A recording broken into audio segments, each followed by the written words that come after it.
Hello and welcome to a new edition of Lantern Sports Now. Let's take a look at what's been happening in Buckeye sports this week.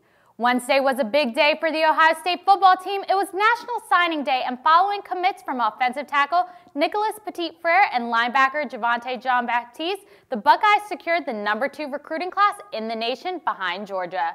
We just signed 26 players at a very highly ranked class, a class that I think it follows suit the last two that we've brought in here as far as academic fit for Ohio State University, a culture fit, and a character fit, which I think I just want to credit our staff, and they did a phenomenal job.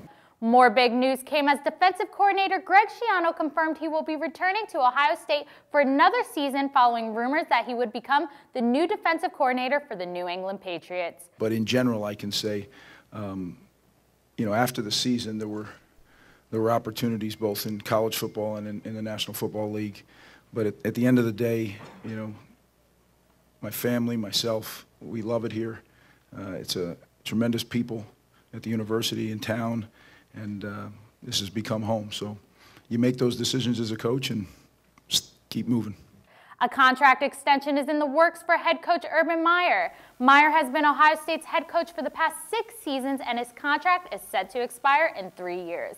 At Wednesday's press conference, Ohio State Athletic Director Gene Smith said that the university is working on a 2-year extension that would extend Meyer's contract through the 2022-23 season.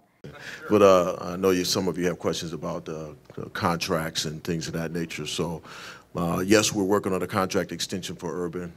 Made a recommendation to our president. He supported my ability to move forward and work on that.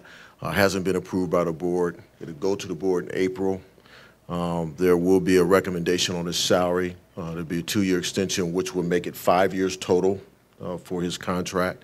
The Ohio State men's basketball team is now #1 in the Big Ten after beating #3 Purdue on the road Wednesday night, 64-63. Junior forward Keita Bates-Diop tipped in a missed shot by Jayshawn Tate with 2.8 seconds left on the clock to take the win. The Buckeyes are now 21-5 overall and 12-1 in Big Ten play. They take on Iowa Saturday night at 6 p.m. Now here's a look at some of the other upcoming games for the week. Thursday night, the women's basketball team takes on Rutgers, and the men's volleyball team takes on Ball State at 7 p.m. Friday, women's and men's gymnastics will compete against Penn State, and men's tennis will take on Texas A&M at 6 p.m. Saturday, men's lacrosse will play Boston University at noon. There will be men's and women's swim meets all day, and men's volleyball will take on Fort Wayne at 7 p.m. That's all we have for you this week on Lantern Sports Now. Be sure to like us on Facebook and follow us on Snapchat and Twitter. Thanks for tuning in, and see you next week.